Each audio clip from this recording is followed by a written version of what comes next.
Yo, what's going on with y'all? It's your boy NeoXO coming back at y'all with the Black Clover episode 167 review. Now, this episode was straight flames. It was probably the episode that most people were waiting for. If you were a manga reader and if you are an anime only, I know you were entertained with this episode because it was just too good. Like, this fight between Asta, Yami, and Dante was just on a different level compared to the other fights that we had lately, so we're gonna get right into that. Before we get too deep into the video, make sure you guys do subscribe to the channel. I just hit 4K subscribers. I'm gonna thank all of y'all if y'all are a subscriber. Shout out to y'all. If you're not a subscriber, we about to hit 5K. Subscribe to the channel, and let's get right into the video.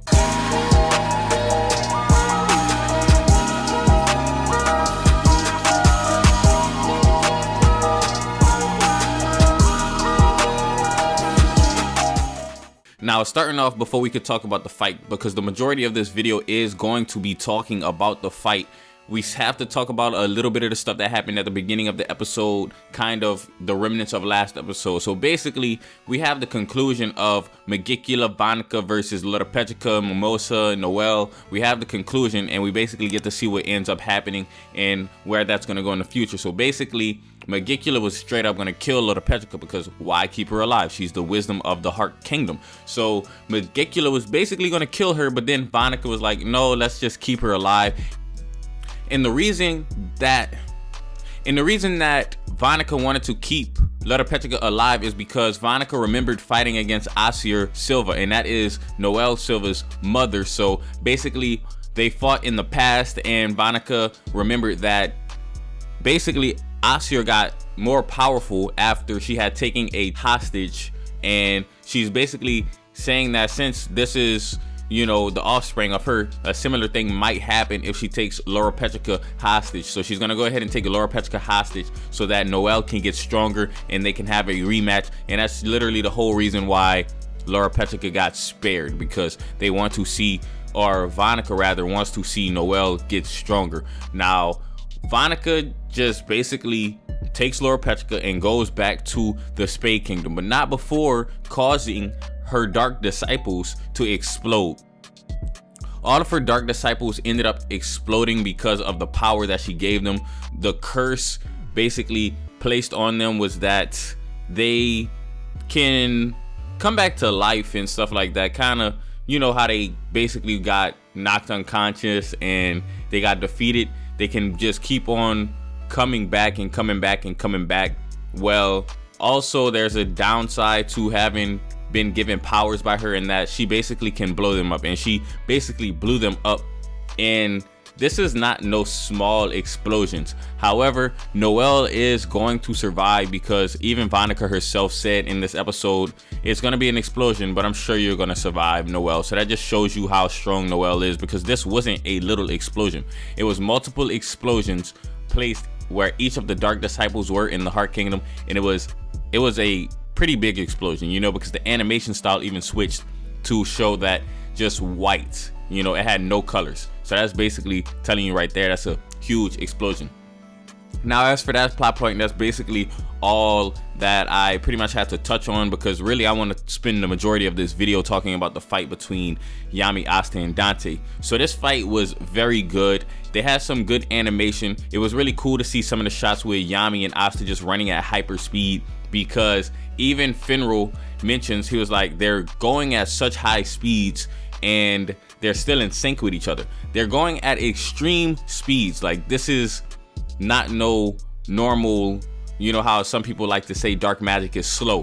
Yami is not slow. He's going at extreme speeds, and it's just cool the way the animation team decided to animate this, because they have the sound effects of Yami's boots just running across the ground, and it's just going, you can hear from the sound how fast he's moving, and it's kind of like in slow motion, because if it was going at the actual speed that they're traveling, then we wouldn't even be able to see anything. It would just be a blur. So that's cool to see. And also, it's really cool to see how they were jumping back and forth off of the rubble. So basically, Dante is just destroying the entire environment, and there's like big rocks and boulders just flying, and they're bouncing off of the boulders to get to another boulder and just flying, kind of reminiscent of the Licks fight.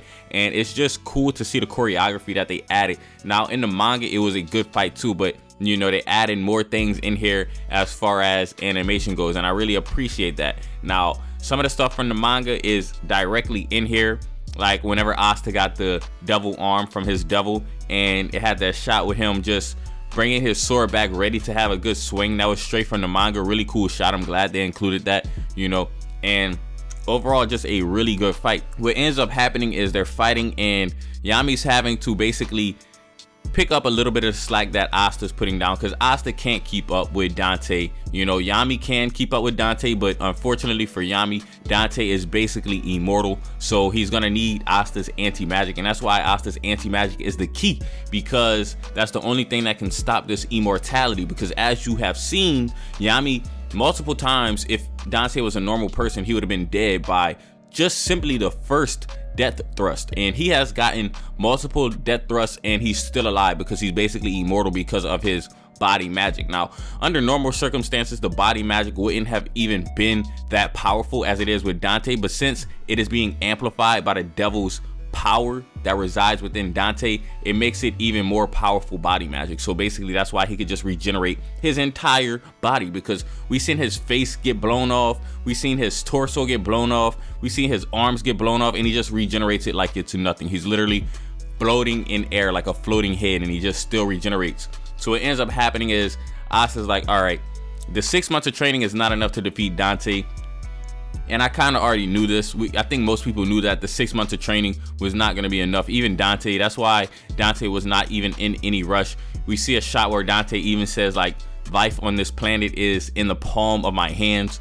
And that was tough talk for a guy who is getting defeated in this episode. So basically Asta makes a deal with his devil, and he gets a devil arm. Now, he can only use this devil arm for a certain amount of time, so they only have this certain amount of time to defeat Dante. And once he gets this arm, that's when it picks up even more. Asta's able to keep up a little bit more, and he's really going hard at Dante, trying to land one clean blow. And that's why Yami also mentions that Asta is the key, because it only takes one clean blow to cancel out all this immortality body magic hacks, and that's all he tries to do with Asta. So they're honestly having a fun time fighting against Dante together, because Yami and Asta love each other. You know, they love everybody in the squad, and the Black Bulls is the squad with the most like emotion for each other and the most caring for each other. The Golden Dawn is getting there, but it wasn't always like that, but I digress.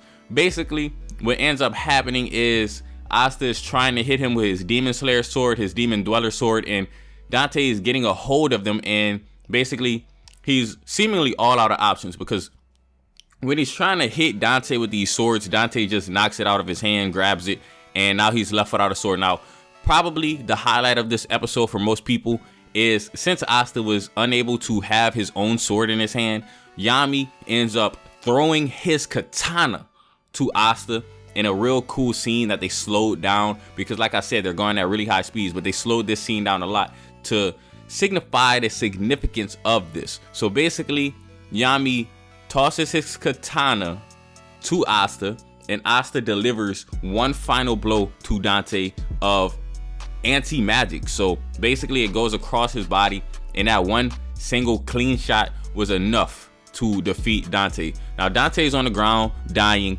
and the Black Bulls are celebrating. We even got Ghost. He comes back conscious, and you know, everybody's just happy that Dante got defeated. Now Yami goes ahead and put the cigarette back in his mouth, and we know when Yami puts the cigarette back in his mouth, that symbolizes like he's chilling. Basically, he's not really stressing, he's not really tripping. So basically, he put the cigarette back in his mouth, and he's like gonna go restrain Dante. But when he put that cigarette back in his mouth, he got off guard, and he was ambushed by Xenon, and Xenon basically used his spatial magic and teleported right next to Yami, and Yami didn't even see it coming. You could tell he didn't see it coming, because they had like a frame that showed that Xenon basically just snuck up on him and hit him with the bones straight through his body. And at that point, once the bones were in Yami's body, he could not move anymore, and that's when you see the Black Bulls kind of struggling to take back Yami. But not only that, they see Captain Vengeance too, and they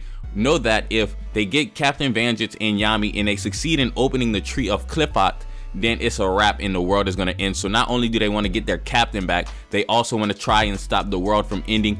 But at the end of the day, it was to no success as Xenon ended up getting away. Asta did attempt to make another deal with the devil, but he could not do so because his body just would not be able to handle another deal. So at the end of the day, while we had a hype moment and, you know, a kind of euphoric moment with Asta and Yami defeating Dante, at the end of the day, Yami ended up getting captured and Xenon used his spatial magic to disappear, and that's basically where the episode ended off at. Very good episode. I can't wait for next week's episode. Hopefully you guys enjoyed this video, and if you did, go ahead and leave a thumbs up, comment, and subscribe.